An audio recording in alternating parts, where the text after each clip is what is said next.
Yes guys, Jess here, back with another video. You've read the title. We've been crashing all the way towards the downside and we're now bouncing from that level of support I was talking about on the last video. We've had a massive crash in the markets. Donald Trump is the reason for this and I'll be going through that in a second. But guys, you may be wondering what is next, so I'm here to cover that. So before we get into the video, make sure to smash up that like button. Let's try and get above 30 likes this video. That'll be absolutely insane. And with that being said, let's get straight away in towards this banger.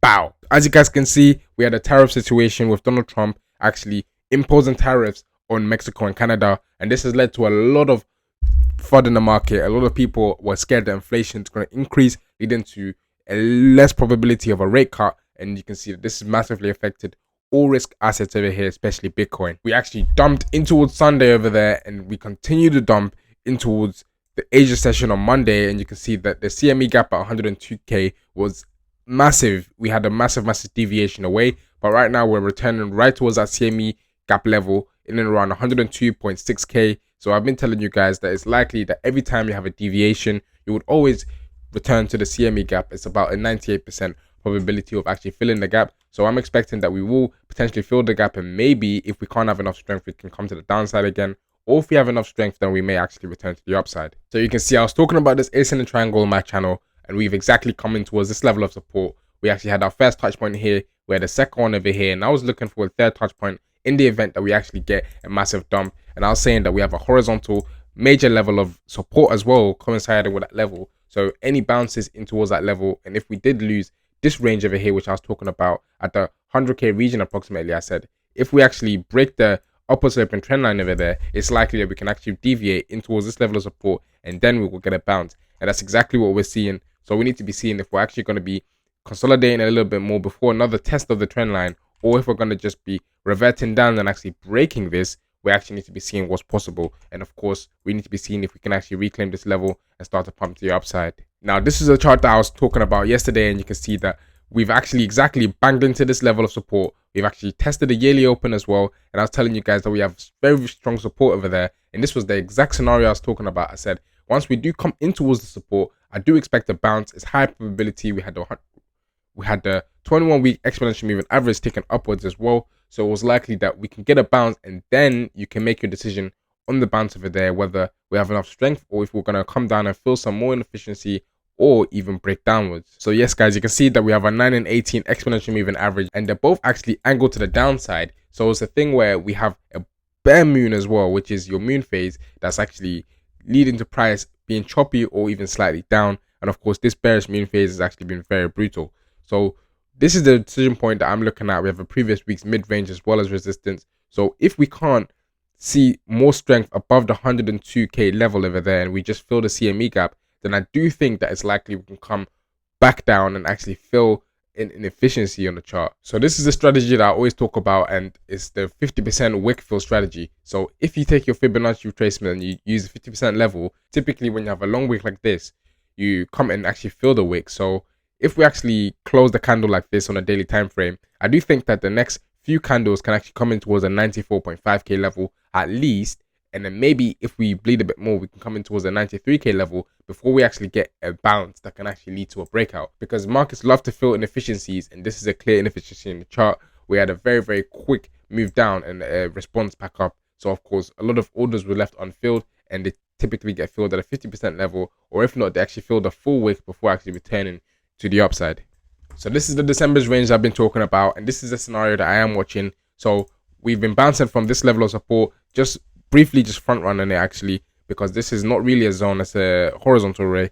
But you can see that we have the December's low there that we've came into, and we're bouncing from that level, and we're testing the mid-range here. So again, if we can't at least consolidate and actually look to continue to move higher, I do think that it's likely we can come down to at least your 95.5k level and maybe feel this inefficiency and then go upwards. But again, this is a scenario I'm watching where we had a deviation of the top side. I'm looking for another deviation of the bottom side. You can maybe count this one, but again, I think that it's likely that we can get a move towards your 21-week exponential moving average in and around the 88k level before you can actually move upwards. That will actually be a high probability long and opportunity in my opinion. I don't think that we will actually come down to the 70ks if we lose this 90k support.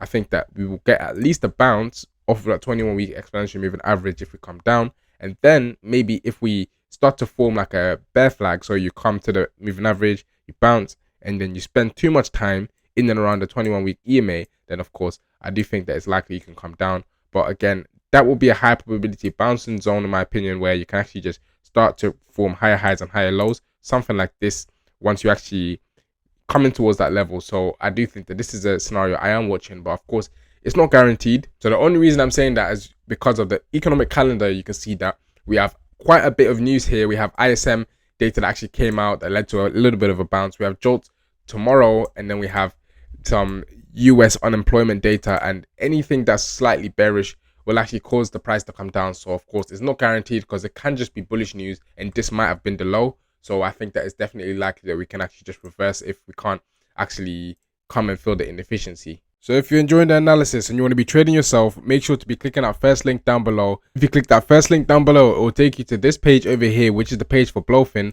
Blofin are offering my community a massive 100,000 US dollars of deposit bonuses. So make sure to be taking advantage of this massive opportunity. Blofin are one of the best exchanges.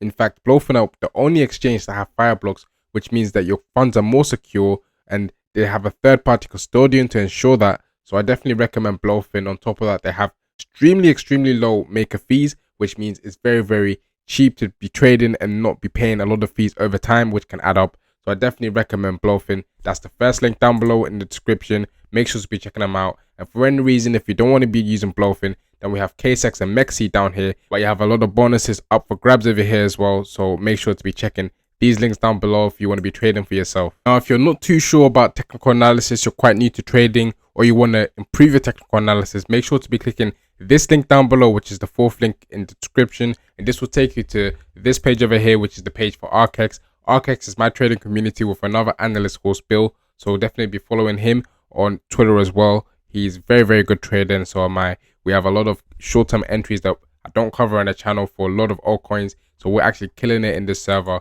So if you want to be joining this community, then make sure to be following 𝗚𝗥𝗔𝗦𝗦, and you could be checking out all the students that we do follow and messaging them to get their opinion on how they're finding it. So here are some of the testimonials from the students over here from our Discord. You can see this is all the things that we do include on the Discord on the left hand side, and then you could pause the video and read some of these testimonials, and definitely message some of the students, as this is one of the best communities you can be enjoyed in, to be learning how to trade, as you can see by the education and bootcamp, and also to be taking some entries that me and Spill are actually alerting. I do recommend that you join a community for this alt season, as of course the more people that you're conversating with, the more opportunities you'll be actually seeing. So make sure to be checking out 𝗚𝗥𝗔𝗦𝗦 if you want to be joining the community.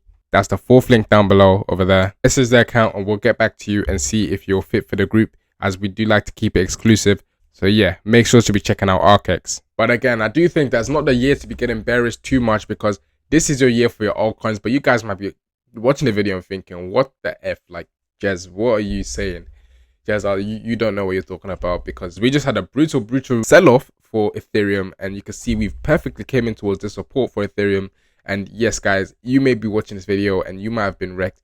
A lot of us are actually hurting, because this was a massive sell-off. We had a massive crash, and to be fair, Bitcoin doesn't even look like it's been affected that badly. If you actually zoom out, Bitcoin's just consolidating in the range, but your altcoins were actually massively hurt. You can see Ethereum actually had a massive sell-off from this symmetrical triangle over here. This has been brutal. Ethereum came all the way down in towards the $2,000 mark. I did not believe that it was possible we could go that low, but you can see that's exactly what's happened. So again, I do think that it's likely we can come and fill the wick if we have any bearish news, because this is clear inefficiency. I don't think a V-shaped recovery is the most healthy. Like, of course it is likely, like the COVID crash, you had a massive deviation down and then you just continued up and you never came back to feel any inefficiency. So this can be the same thing, but it will be healthy if we can come and feel this inefficiency and then get the bounce. Then at least we know that the low is in, because the bears failed to push price a bit lower and actually lose this level. So of course that's like a very strong invalidation level for spot, for long-term stuff. And yeah, guys, if you have any dry powder left, then I do think it is a decent opportunity if you get that wick fill on Ethereum to be loading up on the dip. So again, for your altcoins, others, which is excluding the top 10, in market cap, you can see it's more of your altcoins. We actually came in towards this level of support and we're bouncing. So again, although the dump was brutal, do not be shaken out. This is definitely an uptrend still. So until we lose this trend and we're proven otherwise and there's potential further downside, I don't think that is the time to be getting shaken out. We perfectly bounced from this level of support.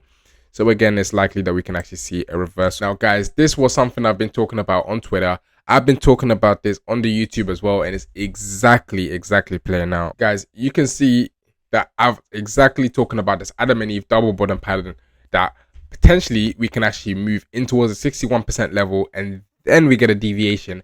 And no, I did say that the altcoin season might be postponed until further notice. Guys, this is why you need to be following me on Twitter and having post notifications on, because I was risk off for a little bit on altcoins and I was more trading Bitcoin because I was aware that we can actually have this scenario playing out. So you can see here, guys, we've exactly had that push towards the upside above the 61.6% key level, and you can see that we've actually deviated and it looks like we're confirming closing candles below. So of course, I think this was a massive manipulation wick because the dump actually started on the weekend where volumes are really low. When volumes are really low, it's actually easier to move price, and that is why I think this dump was a massive trap. And of course, the Bitcoin dominance skyrocketing like this was a massive shakeout for the smart money to be buying up the dip and taking the coins from the retail that were panicking. So of course, this deviation here is a massive signal that alt season has really started very soon. It's a key signal to me that alt season is really about to start, in my opinion. I do think that this was a massive reversal, a massive trap, and it's been exactly playing out exactly like I was talking about over here on Twitter. So definitely make sure to be following me on there. And this key level, if I just zoom out to show you guys why this is such a key level, you can see if I actually show you guys these circles, you can see we bounced from this level. This was the breakdown level in 2017. We came up and tested it, rejected, tested, rejected before breaking through, coming back in towards support, came down, deviation, reclaim, held the level, expansion, came down, tried to hold this level and consolidated, bear flag, we came straight down. And then this cycle, we came in towards this level, we spiked into it exactly to the T, moved down, Adam and Eve, then you got a massive deviation where people were thinking that the altcoin season was starting. You know, this was the start of the altcoin season, including myself. But at the same time, I posted on Twitter, once I saw this pattern, so around the 1st of February, I stopped saying that altcoin season stuff. I was saying that potentially we may see a spike, so we'll proceed with caution. And that's exactly what we've got. So again, guys, I think that now you should not be getting shaken out. This is a massive deviation. And if we can see price action on the Bitcoin dominance start looking weak and we start coming down, then it's possible that we can actually have that massive catch up from the altcoins to just regain where they've lost. And of course, we do have a wick. So again, if we come in towards the 50% level, that is a scenario that you should not be getting shaken out. If we get a dump and then Bitcoin dominance starts going up one more time, I think 62.5k, it will be the pico top over there. I think that that's an easy rejection scenario. I would rate it like a 70% probability of happening. Nothing's guaranteed, but again, I do think that in my books is a high probability scenario that we will actually come in towards this level, then we'll get that massive rejection. And I think that for me, in my opinion, I'll be going all in on altcoins if that was to take place. So yes, guys, that'll be it for me. Make sure to be following me on Twitter to stay up to date with all these consistent updates. And yeah, I'll see you guys in the next one. Peace, guys. See ya. Bye-bye.